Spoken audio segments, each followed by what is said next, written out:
Hello.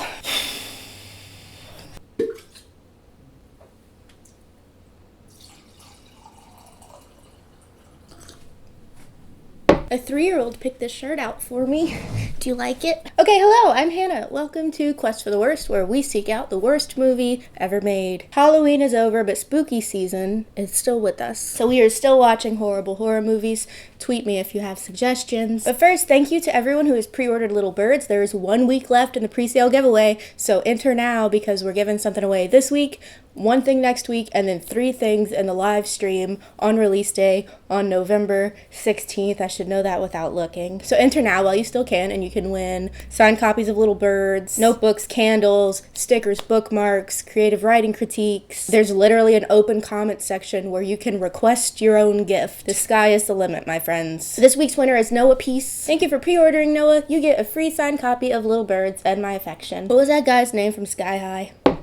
War and Peace. So today we are watching The Haunting of Molly Hartley, which has a whopping 3% on Rotten Tomatoes. Perfect. A troubled teenage girl hopes to start fresh at a new school, but the horrifying truth about her past is destined to catch up with her. So we open on this teenage girl in jammies. She's walking through the woods following this string with all these signs attached to it like it's a scavenger hunt, but she keeps hearing these ghostly whispers, and it's a little bit like if The Forest had been filmed on like a first generation flip cam and the cast was only YouTubers who were popular in 2013. She gets to an abandoned cabin at the end of the string, and her boyfriend jumps out and scares her and gives her a necklace from like Claire's icing that she pretends to like. And then her dad shows up. I don't know why he's there. He tells her to get in the car and they leave. Why isn't she wearing pants? They got mosquitoes in them woods. I can see them. They're in the truck and the dad starts freaking out about how he can't let her turn 18 and he tried to protect her and couldn't, and the darkness is coming for her, and so he tries to run the truck into this wall, but she jerks the wheel and it flips and they don't die, so he like stabs her with this shard of glass. I think it's a different girl, wakes up in her bed after a nightmare. That wasn't her nightmare. She has this other nightmare that's pretty weird. I can't tell if it's a different person or not, but this girl is Molly Hartley. The other girl may have also been Molly Hartley. There's no way to tell. I could go back, but I won't. Molly's going to new school today, and she's not happy about it, but her uniform is super precious, and I would wear that. I think this is someone's boyfriend from Gossip Girl. They get this girl to escort her around the school, and she's this super nerd, and everyone's making fun of her, and she tells Molly it's because she's there on scholarship and because she's super tight with Jesus, which is like a direct quote. Then Molly has like a weird episode when she says that, and she goes in the bathroom and hides because she's possessed. Later, she's in the convenience store stocking up on snacks, and she hears voices like the girl at the beginning did, or her, and then she runs out. You forgot your snacks. Gossip Girl bumps into her on the street and tries to hit on her or something. Her dad looks a lot like her husband and not so much like her father. Her mom has apparently been institutionalized for trying to kill Molly before she could turn 18 by like trying to stab her in the chest with scissors. That's not the way I'd kill my kid if I had to kill my kid. I don't have a kid. Don't call anyone. In a literature class, the professor is handing out Bibles because he wants the students to analyze it to compare it to some other things that they had read, and the Christian girl is mad about them using it in that context and like throws a fit about it being sacrilegious, and then Molly's nose starts bleeding because she's possessed. Molly has yet to have a facial expression other than like, and that's all she has. So she goes to the guidance counselor after having another breakdown in the bathroom, and the counselor is like, yo, your mom was cray, and it does have a genetic component, and like, we're gonna watch you, you little crazy, okay? So she's in the library reading about the mental disorder that she probably has because the symptom list is like a synopsis of the first act of the movie. Then Gossip Girl shows up again, scares her, takes her book and makes fun of her, belittles her very valid concerns, and then asks her out. And she smiles and leaves with him. Teenage girls stress me out. So some stuff happens, and then she finds out she has a tumor and has to get a surgery, and the Christian girl visits her in the hospital and tries to convert her again, and that conversation makes Molly extremely uncomfortable because she's possessed. Do you get it yet? If the mom knew that when Molly turned 18 something evil would happen, then she must have made like a Rumpelstiltskin deal with the devil. But the prologue with the other girl at the beginning wouldn't make that make sense, so it's probably like a genetic thing because one parent keeps knowing about it. I don't have a very solid guess right now. Gossip Girl invites her to a party on a Tuesday night. That's what high schoolers do. I didn't go to high school. Let me know in a comment. This girl is unreal. Like her hair and face, something's off. It's like if a 27-year-old cosplayed 2008 Taylor Swift Swift with like whatever she had in the trunk of her car. This girl shows up and scares Taylor away from harassing Molly. She's super cool and hardcore, and now they're friends. I feel like this girl is also the girl from the prologue. Why do they all look the same? So Molly ditches the Christian girl who wanted to study for their calculus exam tomorrow to go with her new friend to Gossip Girl's party. Is Molly played by Chelsea from The Financial Diet?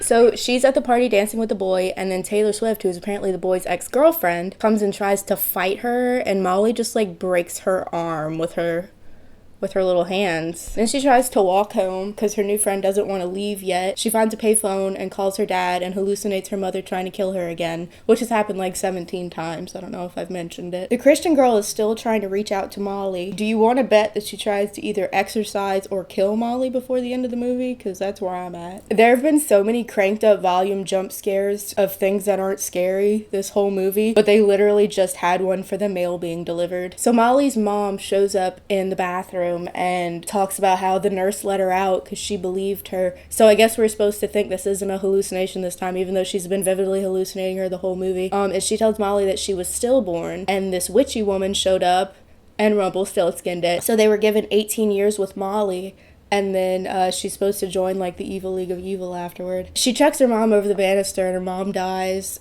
Personally, if I had to kill my child to save them, I would not try to stab them through the sternum with scissors. I'd like poison them or smother them in their sleep or something that's less painful and more effective. That's just me though, being a good parent. So her dad comes home and tries to like call for help because his wife, who was institutionalized, has escaped and is dead in their foyer, and the daughter is ranting about how the devil's coming for her, but she's mad that her dad's trying to call somebody. I really think that's a reasonable response on his part. So she smashes him right upside the head with a vase, and I guess he's dead now. She goes to the Christian friend and asks if it's too late to be saved, and the Christian friend is like, no, let's do it. And she's like super excited to start teaching her how to do devotionals. Molly's like, no, I gotta do it now. We don't got time for a journey. I can't walk with Jesus. I just need like the hedge of protection right now. And they're like having a moment in a church, but what was the point of the prologue? How often are people selling their children to Satan to save their lives, but only for like a little bit? The Christian girl baptizes Molly, which I guess she can do. Don't you have to be ordained or something? But then she tries to drown Molly because she knows what Molly is.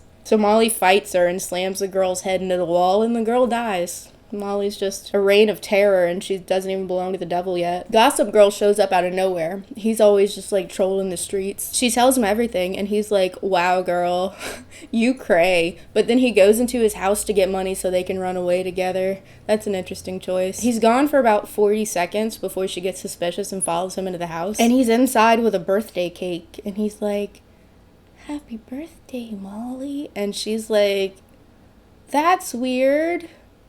But doesn't leave right away. But then her guidance counselor comes in and she's like, I'd feel like I would leave. And like the room they're in has a bunch of windows, and all of these like creepy, shadowy, ghoulish creatures are coming in near the windows. And the guidance counselor is like, welcome to our Satan club. Someone drags her dad in and she's like, I don't want to be in your Satan club, guys.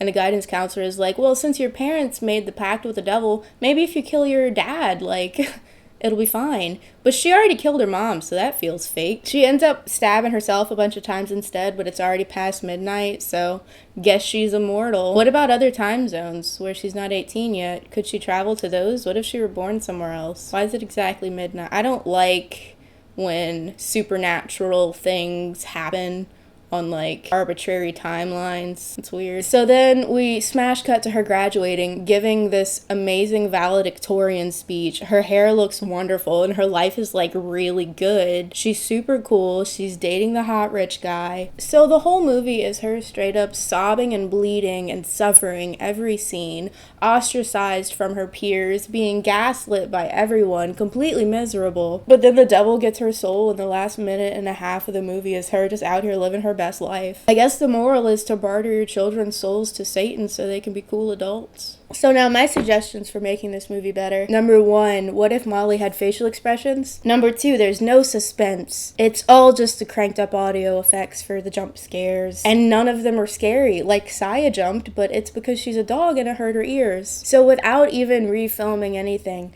just take those super loud sequences and make them completely silent. That would be scarier. and it wouldn't hurt. 3, cut the prologue. What was that? It's like they're trying to make it easier to understand by giving you a condensed version of the movie in the first 2 minutes. But I just kept waiting for those characters to show up again, or for that scene to be relevant. If it had opened with Molly's spooky dream, I would have been much more unsettled. I would have been more invested and less confused. Also, why do all the actors look like the same person? What is even the point of the cool girl that's only in like 2 scenes, and Taylor Swift? They add nothing. Basically, let me re-edit this movie. I'll cut like 8 or 9 scenes, significantly lower the volume, and then this movie goes from like a 3% to a solid 11.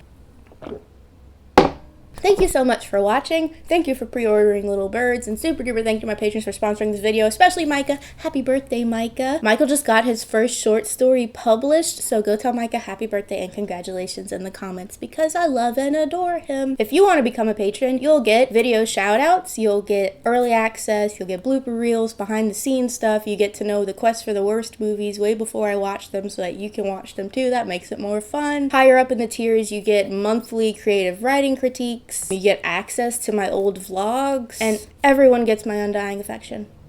So if you want to check that out, patreon.com/hannahlee. See you next week.